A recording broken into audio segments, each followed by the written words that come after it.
నమస్తే welcome to life line నేను Shivani. So ఈ రోజు మనం డిస్కస్ చేయబోయే టాపిక్ వచ్చేసి back pain. So back pain కి కాజెస్, సిమ్టమ్స్ అండ్ ట్రీట్మెంట్ గురించి వివరించడానికి ప్రస్తుతం మనతో పాటు స్టూడియోలో ఉన్నారు doctor Venugopal Goka from Mallareddy Narayana multi specialty hospital. ఆయనతో మాట్లాడి మరిన్ని వివరాలు అడిగి తెలుసుకుందాం. హలో డాక్టర్ గారు. Hello. So first of all back pain అనగానే చాలా టైప్స్ ఉంటాయి, అందులో చాలా టైప్స్ ఉంటాయి అండ్ చాలా ప్రాబ్లమ్స్ కూడా ఉంటాయి. So what are the main common problems back పెయిన్కి సంబంధించి అని అడిగితే ఏం చెప్తారు? ఓకే, నార్మల్గా పేషెంట్స్ మా దగ్గరికి వచ్చినప్పుడు బ్యాక్ పెయిన్ అని వస్తారు. ఆ బ్యాక్ పెయిన్ గురించి మనం చూస్తే we can have first thing is disc problems అంటాము. వేర్ ఓన్లీ చాలామంది వినే ఉంటారు డిస్క్ ప్రొలాప్స్ అయిందని అంటారు. సో దాంట్లో ఏమవుతుందంటే బొక్క మధ్యలో చిన్న డిస్క్ అనేది ఉంటుంది. అది జరగడం వల్ల నరం ఒత్తుకుపోయి పెయిన్ వస్తుంది. అదొకటి. రెండో రకం ఏంటంటే there something called spinal stenosis. As a part of aging మన వయసుతో పాటు వచ్చినప్పుడు చుట్టుపక్కల ఉన్న కొన్ని ఏరియాస్ నరంకి చుట్టుపక్కల ఉన్నవి లిగమెంటమ్ ఫ్లావం అంటాము, లేదా యాంటీరియర్గా ఫ్యాసెట్ జాయింట్స్ ఉంటాయన్నమాట. వీటిలో చేంజెస్ జరిగి అవి నరాన్ని ఒత్తుకుపోవడం వల్ల పెయిన్ వస్తుంది. మూడో రకం ఏంటంటే as a part of degenerative changes, అంటే వయసుతో పాటు వచ్చిన వాటి సింపుల్ డిస్క్ డిజనరేషన్ అంటాము, సో ఫ్యాసెట్ డిజనరేషన్ అంటాము. దీనివల్ల కూడా క్రానిక్ పెయిన్స్ వస్తుంటాయి. ఇది కాకుండా పేషెంట్కి there is something called as spondylolisthesis, అంటే ఒక బుక్క పైన ఒక బుక్క జరగడం అనేది. దీనివల్ల ఏమవుతుంది, గ్రాడ్యువల్గా బుక్క జరిగేసి మధ్యలో ఉన్న నరం అనేది లాగడం వల్ల పేషెంట్కి విపరీతమైన పెయిన్ వస్తుంది. సో దీనివల్ల పోస్చర్ అనేది మన స్పైన్ జామెట్రీ అనేది చేంజ్ అవుతుంది and that will also cause back pains. And ఇది కాకుండా కొంతమందికి ఎడిషనల్గా చిన్నప్పుడు పుట్టుకతో కొన్ని ప్రాబ్లమ్స్ ఉంటాయన్నమాట. సో మెనింగోసీల్, మైనోసీల్ అలాంటి వాళ్ళకి కూడా స్పైనల్ సరిగ్గా డెవలప్మెంట్ కాదు. సో వీళ్ళలో కూడా పోస్చర్ సరిగ్గా లేకపోవడం వల్ల, స్ట్రక్చరల్ కాలం సరిగ్గా లేకపోవడం వల్ల కూడా వీళ్ళకి పెయిన్స్ అనేవి వస్తుంటాయి. దీంతోపాటు కొంతమందికి tumours, infections, these are the most common things which causes back pain. Okay, so doctor గారు ఇప్పుడు స్పైన్ ప్రాబ్లమ్స్ అనేది మోస్ట్లీ లైఫ్ స్టైల్ వల్ల వస్తుందా లేకపోతే ఏజింగ్ వల్ల వస్తుందా అని అడిగితే ఏం చెప్తారు? రైట్, నేను చెప్పేది ఏంటంటే 50% ఆల్మోస్ట్ కంట్రిబ్యూట్ చేస్తుంది. సో ఏజింగ్ మనం as a part of as we are growing old మన వయసుతో పాటు కొన్ని జాయింట్స్ అండ్ డిస్క్స్ అరగడం కానీ జాయింట్స్ అరగడం కానీ జరుగుతుంది. బట్ మనం ఉన్న లైఫ్ స్టైల్ ప్రకారం, for example if the person's weight is around 89 or more than 100 kgs, దానివల్ల జాయింట్ పైన బాగా స్ట్రెస్ పడి త్వరగా జాయింట్స్ అరిగిపోవడం కానీ, తర్వాత ఇంకోటి అంటే ఎలా కూర్చుంటున్నాము, ఎలా లేస్తున్నాము, మన పోస్చర్స్, ఇది చాలా ఇంపార్టెంట్. దాంతోపాటు మనము ఇవాళ రేపు సెడెంటరీ లైఫ్ చాలా ఎక్కువైపోయింది. And looking at the mobiles, వంగడము, ఇవన్నీ చూసి ఇష్టమైన మన బెడ్ పైన పడుకోవడం లేదా బకెట్ సీట్లో కూర్చోవడం, ఈ పోస్చర్ వల్ల చాలా ఎఫెక్ట్ అవుతుంది. దాంతోపాటు స్మోకింగ్, ఆల్కహాల్, వీటి వల్ల కూడా బోన్లో స్ట్రెంత్ తగ్గిపోయి ఆ పోస్చర్ అంటే స్ట్రెంత్ అనేది మెయింటైన్ అవ్వదు. ఇది కాకుండా ఇంకేమవుతుందంటే మన అబ్డామిన్, రొటీన్గా మన బాడీ లోపల ముఖ్యమైన మజిల్స్ ఏంటంటే abdomen muscles, back muscles, they are called as core muscles.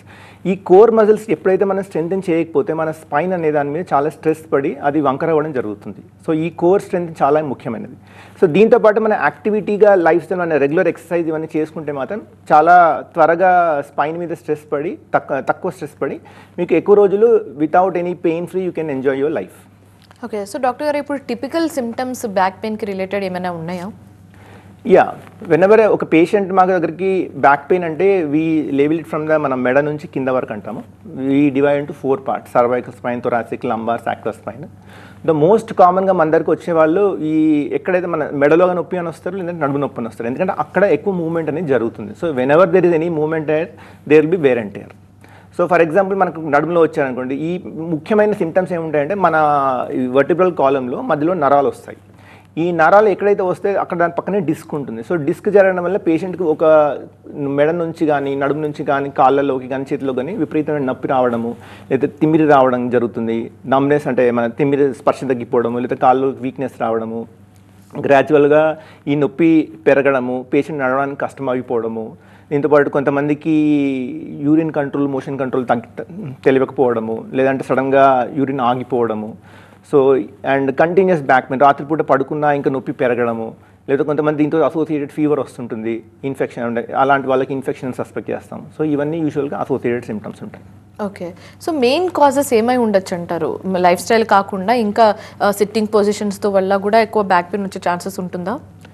Yeah, చెప్పినప్పుడు ఇంతకుముందు చెప్పాను, దాని మన లైఫ్ స్టైల్ ప్రకారం ఎలా కూర్చుంటున్నాం, ఎలా లేస్తున్నాము, ఆర్ మనం ఎలా మన బాడీలో ఎలా స్ట్రెంగ్త్ మెయింటైన్ అవుతుంది, ఈ కోర్ స్ట్రెంత్ సరిగ్గా లేకపోతే ఆటోమేటిక్గా మన స్పైన్ చాలా స్ట్రెస్కి గురై and further if you are smoking person అయినా అనుకోండి, మన బోన్లో ఆస్టియోపోరోసిస్ అనే వ్యాధి వచ్చేసి ఆల్మోస్ట్ బొక్కలలో స్ట్రెంత్ లేకుండా ఉండడం వల్ల మన ఇంకెక్కువ ప్రాబ్లమ్స్ అనేవి జరుగుతుంటాయి. ఓకే, సో ఒక పర్సన్కి back pain or neck pain ఉంటే డాక్టర్ని ఎప్పుడు కన్సల్ట్ అవుతే బెస్ట్ అని చెప్తారు? రైట్, ఇప్పుడు నేను ఇంతకుముందు చెప్పిన వాటిల్లో they are almost like red flags. అంతకుముందు చెప్పినట్టు విపరీతమైన పెయిన్ కంటిన్యూస్ పెరగడము, యూరిన్ కంట్రోల్ మోషన్ పోవడము, ప్లస్ కాళ్ళు చేతులలో వీక్నెస్ రావడం, ఇవన్నీ ఉంటే ఎమర్జెన్సీకి సర్జరీకి వెళ్ళాల్సి వస్తుంది. బట్ నార్మల్గా పీపుల్ ఎప్పుడు కలవాల్సి వస్తుంది అంటే చాలామందికి బ్యాక్ పెయిన్, నెక్ పెయిన్ అనేది కామన్గా వస్తుంటుంది. బట్ ఎనీ టైం నొప్పి ఒక more than A week or 10 days కానీ కంటిన్యూస్గా ఎక్కువ అవుతుంది అనుకోండి, అండ్ సింపుల్ పెయిన్ కిల్లర్ చాలామంది పారాసిటమాల్ ఏవో వాడతారు, అది వాడిన తగ్గకపోయిన తర్వాత దెన్ పెయిన్ అనేది పెరుగుతుంది అనుకోండి, then that is one indication. Second thing is gradually వాళ్ళ routine day to day activities చేసుకోలేనప్పుడు, దానివల్ల ఎఫెక్ట్ అయినప్పుడు. మూడోది ఏంటంటే అండ్ ఎప్పుడైతే ఈ నడుస్తున్నప్పుడు ఆటోమేటిక్గా కొంచెం దూరం వెళ్ళిన తర్వాత కాళ్ళల్లో తిమ్మిలు రావడము, న్యూరోజెనిక్ క్లాడికేషన్ అంటాం అనమాట. అలాంటి సిమ్టమ్స్ ఏమైనా ఎక్కువ అంటే ఒక పర్సన్ ఆల్మోస్ట్ ఒక 1-2 kilometers నడిచే వ్యక్తి ఇప్పుడు హార్డ్లీ 1/2 kilometer కానీ హార్డ్లీ 200 meters నడుస్తుంటేనే ప్రాబ్లమ్స్ వచ్చాయనుకోండి, వాళ్ళు అర్జెంట్ కలవాల్సి వస్తుంది. దాంతోపాటు కాళ్ళలో స్పర్శ తగ్గడం, కాళ్ళలో తిమ్మిరి రావడము, అండ్ మధ్య మధ్యలో అండ్ యూరిన్ రికరెంట్గా ఆగిపోవడం కానీ ఇలాంటి సిమ్టమ్స్ ఏమైనా వస్తే అర్జెంట్గా వాళ్ళు వెళ్ళి డాక్టర్ని కలవాల్సి వస్తుంది. ఓకే, సో డాక్టర్ గారు ఇప్పుడు కొందరికి ఆన్ అండ్ ఆఫ్గా ఈ బ్యాక్ పెయిన్ నెక్ పెయిన్ వస్తూ ఉంటుంది. సో వాళ్ళు ఏం చేస్తారంటే ఇప్పుడు రావట్లేదు, ఇప్పుడు పెయిన్ లేదు కాబట్టి నెగ్లెక్ట్ చేస్తూ ఉంటారు. సో అలా పెయిన్ని నెగ్లెక్ట్ చేస్తే ఫ్యూచర్లో ఇలాంటి ప్రాబ్లమ్స్ని ఫేస్ చేయొచ్చు అంటారు? Right, most of the time మనం ఇప్పుడున్న లైఫ్ స్టైల్ ప్రకారం చాలామంది ఎవరు స్పైన్ హెల్త్ కానీ దేన్ని మెయింటైన్ చేయట్లేదు. సో దీనివల్ల ఆటోమేటిక్గా ఎప్పుడో ఒక పెయిన్ వస్తుంటుంది. బట్ మీరు ఎవరైనా డాక్టర్ని కన్సల్ట్ చేస్తే డాక్టర్ ముఖ్యమైన చెప్పినట్టు he will give you guide lines.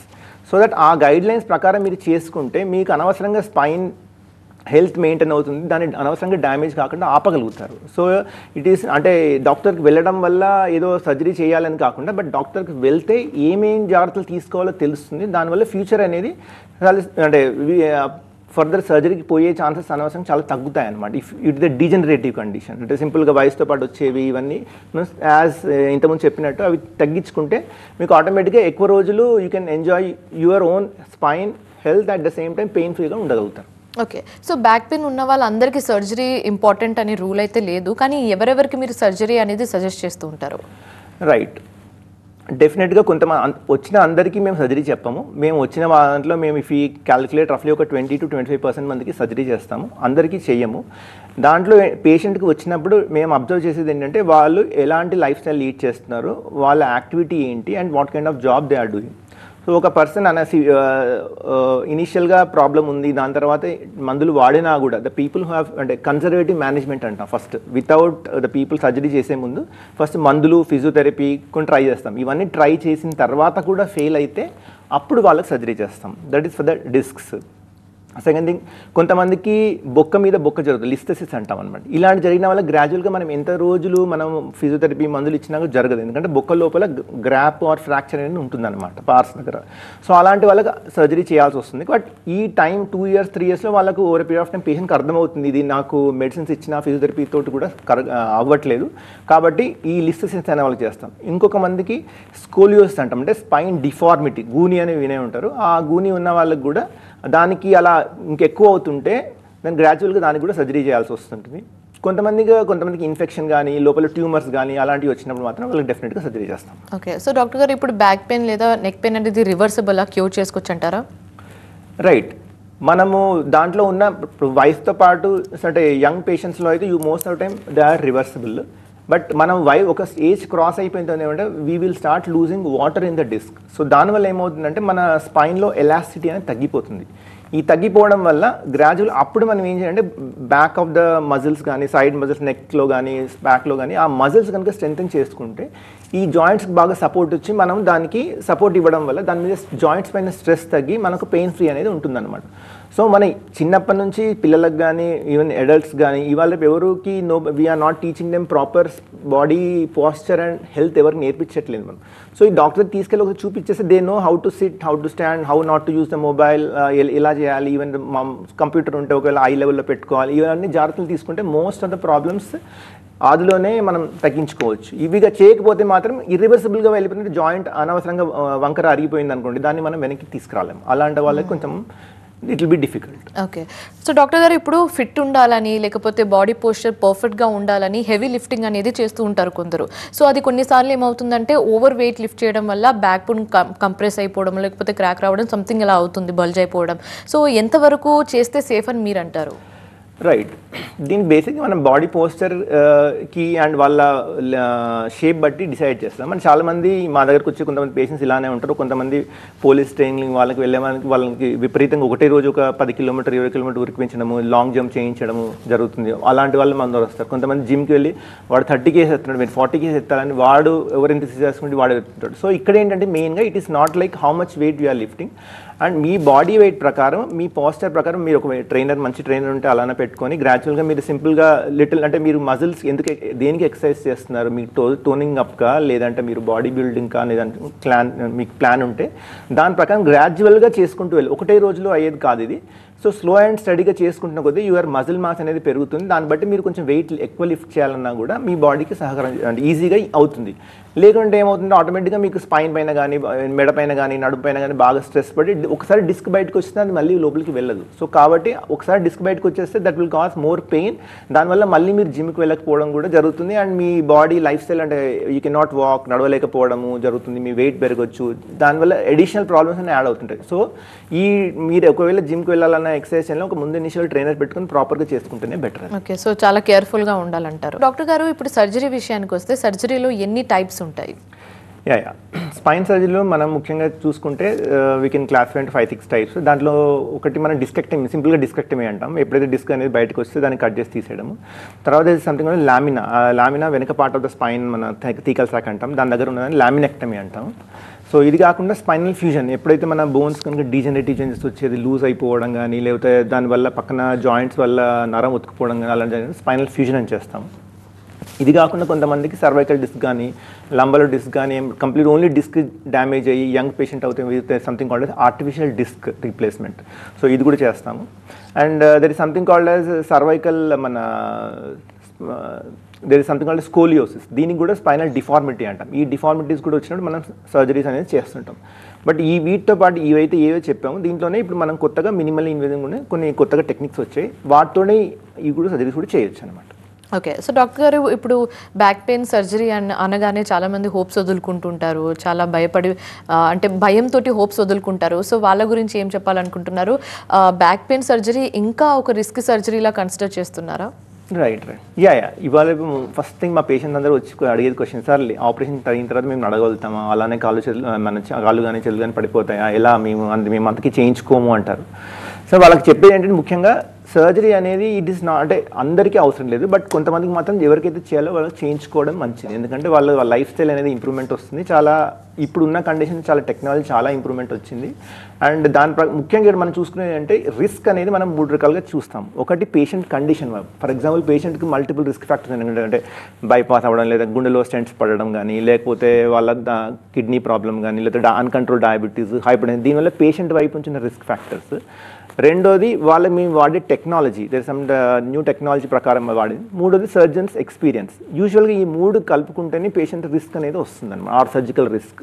So if you can get it అంటే ఆపరేషన్ ఒక ఎక్స్పీరియన్స్ సర్జన్ చేసి అన్ని టెక్నాలజీ వాడి పేషెంట్ రియల్ ఇండికేటెడ్ పేషెంట్ అయితే మాత్రం ఇవాళ రేపు ఉన్న వాటిల్లో మన సేఫ్టీ ప్రకారం చాలా రిస్క్ తగ్గించుకోవచ్చు అండ్ పేషెంట్ త్వరితగతిన రికవరీ అవుతాడు, ఇంటికి కూడా పంపించేస్తాం.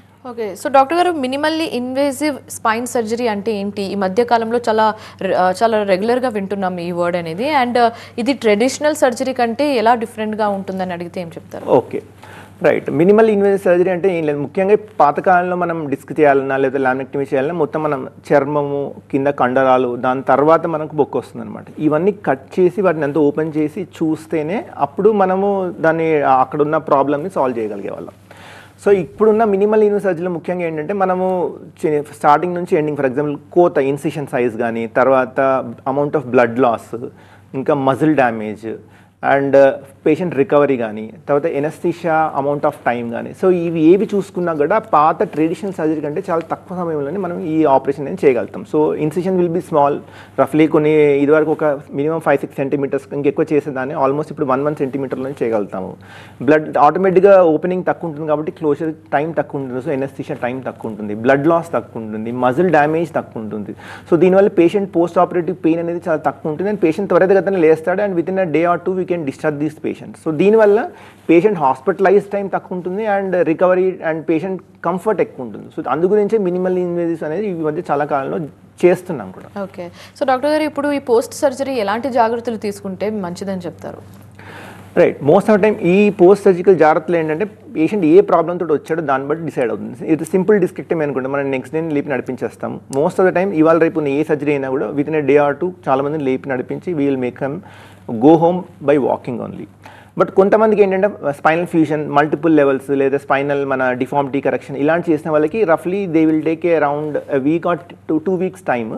అండ్ బట్ వీటికంటే ముఖ్యమైనది ఏంటంటే ఫిజియోథెరపీ, రీహాబిలిటేషన్ చాలా ముఖ్యమైన అనమాట. ఈ రీహాబిలిటేషన్ చేసుకుంటే గ్రాడ్యువల్గా మజిల్ స్ట్రెంథనింగ్ జరుగుతుంది అండ్ గ్రాడ్యువల్గా స్పైన్ పోస్చర్ మెయింటైన్ అయ్యి ఫర్దర్గా డ్యామేజ్ అనేది తగ్గిపోతుంది. సో దీనివల్ల ఈ చాలామంది విత్ ఇన్ 2 to 6 వీక్స్లో చాలామంది వాళ్ళ లైఫ్ స్టైల్లోకి వెళ్ళిపోవచ్చు. ఓకే, సో డాక్టర్ గారు ఇప్పుడు ఈ మధ్య ఎక్కువగా ఫోకస్ చేస్తున్న టర్మ్ వచ్చేసి రోబోటిక్ సర్జరీ అని చెప్తున్నారు. సో సర్జరీలో రోబోట్ రోల్ ఏంటి, how is it helpful for you అని అడిగితే ఏం చెప్తారు?